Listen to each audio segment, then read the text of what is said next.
Está no ar o Rio em Pauta, o programa que vai aprofundar a discussão dos principais assuntos da cidade. No programa de hoje, a nossa pauta é sobre uma lei federal que acabou de ser sancionada. A partir de agora, os atos de importunação sexual e a divulgação de cenas de nudez e de estupro se tornaram crimes. Um beijo roubado ou uma cantada agressiva, no transporte público ou pelas ruas. Não tem nada de engraçado. Pelo contrário, o assédio se transformou em crime. Uma lei federal criminalizou os atos de importunação sexual e divulgação de cenas de estupro, nudez, sexo e pornografia. A pena para as duas condutas é a prisão de 1 a 5 anos. Importunação sexual se entende como a prática de ato libidinoso contra alguém sem a sua permissão. A lei também prevê um aumento para as penas nos casos de estupro. Passou de 1/3 para 2/3. Só no ano passado, mais de 60 mil pessoas foram estupradas em todo o país. Acima de tudo, essa lei prega o respeito. Para saber um pouco mais de como ela vai funcionar, eu converso com Somaine Cerruti. Ela é promotora de justiça e coordenadora do Centro de Apoio Operacional das Promotorias de Justiça Criminal do Ministério Público do Estado do Rio de Janeiro. Muito prazer, Somaine. Prazer, Ingrid. Para começar, eu queria te perguntar o que configura a lei da importunação. Olha, essa lei, a Lei 3.718, ela traz esse novo tipo penal, que é da importunação sexual, mas ela traz outros tipos penais e outras alterações importantes e substanciais no direito penal. A importunação sexual agora passa a ser um crime. Ela era uma contravenção penal até essa lei. E como contravenção penal, ela tinha um tratamento jurídico de um quase nada. Porque não havia um caso de prisão em flagrante, não havia uma resposta penal adequada, a pessoa se fosse levada à delegacia, imediatamente assinava um termo circunstanciado, saía, e muitas vezes os policiais, sabendo que isso não dá em nada, acabavam nem levando para a delegacia. E era uma reclamação recorrente, porque é um delito que a gente começa a ver acontecendo com muita frequência.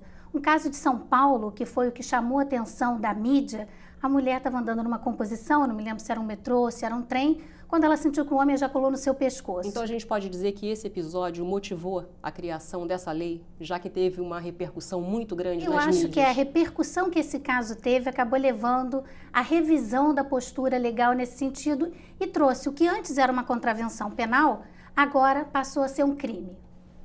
E quais são os casos mais comuns de importunação? São esses que acontecem nos transportes coletivos, especialmente nesses locais cheios, onde a pessoa se aproveita de uma situação em que a pessoa não consegue sequer se afastar para, de alguma forma, satisfazer a sua lascívia se utilizando de outra pessoa. Agora, a gente tem que ter um certo cuidado, porque esse delito, ele se dá naqueles casos em que não houve violência ou grave ameaça. De alguma forma, a pessoa pode estar até constrangida, mas se houver violência ou grave ameaça, a gente está falando de um delito de estupro com pena muito mais alta. É aquele caso da pessoa que se esfrega na outra e acaba ejaculando em cima dela. É o caso mais comum que a gente ouve e que a gente ouve todo dia quando conversa com pessoas que precisam se utilizar dos nossos transportes públicos cada vez mais abarrotados. Agora, o que a mulher pode fazer para denunciar? Basta ela chamar pelo auxílio policial mais próximo, porque é caso de prisão em flagrante. Aliás, qualquer do povo pode prender em flagrante alguém que está cometendo um delito. Se as pessoas em volta verificam isso, já podem deter a pessoa e até poderiam levar direto para a delegacia, mas o mais adequado é chamar a polícia militar até para controlar melhor a situação e levar isso até a delegacia mais próxima para fazer um registro dessa ocorrência. Vai se fazer um auto de prisão em flagrante ali. Agora, doutora Somaine, a gente pode dizer que essa lei, ela caminha de mãos dadas com a Lei Maria da Penha? Olha, a Lei Maria da Penha, ela veio trazer uma mudança, inclusive, de posicionamento dentro do judiciário. Ela traz medidas protetivas, mas essas medidas protetivas, elas não são utilizadas só dentro do espectro da Lei Maria da Penha. Aqui, nesse caso, se a mulher sentir que precisa de alguma medida protetiva, ela pode pedir e o juiz pode deferir. O poder geral de cautela do juiz, ele sempre pode deferir. É óbvio que essa pessoa pode ficar assustada. Se ela morar perto, por exemplo, ela pode querer pedir que ele não se aproxime dela. A Lei Maria da Penha veio trazendo um conjunto de ações que pode ser usado dentro e fora dela. Agora, essa lei também fala sobre casos de divulgação de cenas de sexo, Isso. de nudez e pornografia, Isso é um outro certo? tipo penal que essa lei está inserindo.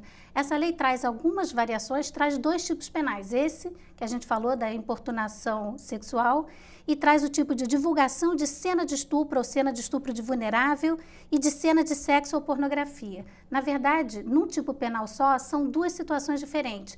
É aquela pessoa que dá publicidade a uma cena de estupro ou de estupro de vulnerável. E também aquela pessoa que dá publicidade a uma cena sexual ou de nudez ou de pornografia, que a cena em si não aconteceu num contexto de crime, de violência, mas a divulgação é que é o crime. Vamos falar um pouquinho agora sobre as punições. Qual a punição tanto para casos de importunação, tanto como casos de divulgação de cenas de sexo? Esses 2 crimes, o importunação sexual, agora é o artigo 215-A, e essa divulgação, que é o 218-C do Código Penal, ambos têm uma pena de 1 a 5 anos.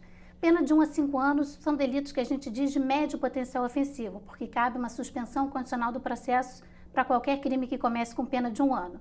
Mas já é um grande avanço para o que se tinha antes, porque pelo menos a gente está falando em crime e não numa contravenção, que era o que a gente tinha antes em relação à importunação sexual, ou num nada, porque a gente não tinha uma previsão para essa divulgação. Mas isso para quem não tem nenhum passado, né? Para quem não tem nenhum histórico. Exatamente, para quem é uma pessoa que não tem antecedentes criminais. É o primário. Tá. Agora, para finalizar, essa punição, doutora Somaine, quando relacionada a uma vítima menor de idade, conta pra gente o que acontece. Olha, a vítima menor de idade, aqui na importunação sexual a gente não vai ter esse tipo, mas a lei também traz uma alteração para o estupro de vulnerável. Vulnerável é aquela pessoa menor de 14 anos ou que por alguma outra razão não tem discernimento e não pode consentir. Essa lei trouxe uma importante mudança, que ela despreza o consentimento da vítima. Ou seja, ter relações sexuais com menor de 14 anos ou com qualquer pessoa que por qualquer outra razão não possa discernir, já é por si só um estupro de vulnerável. Essa foi uma diferença marcante. Não é exatamente em relação à pena, mas é em relação à própria tipificação. E ela traz também uma alteração, um aumento de pena para o estupro coletivo e para o estupro corretivo. Em caso da vítima ser um menor de idade, correto? Para qualquer caso desses de violência sexual. Quer dizer, nesses casos de estupro, né? O estupro coletivo seria aquele cometido por mais de uma pessoa. E o estupro corretivo, que é uma novidade que traz aqui na lei, é aquele caso, por exemplo, para a mulher que é homossexual e o homem diz, você é lésbica porque você nunca teve uma relação sexual adequada. E aí ele estupra a mulher como se fosse para consertar um desvio sexual dela. É o estupro corretivo, que agora tem um aumento de pena específico para isso. Muito obrigada, doutora Somaine. Foi um prazer. Ficamos por aqui e até o próximo Rio em Pauta.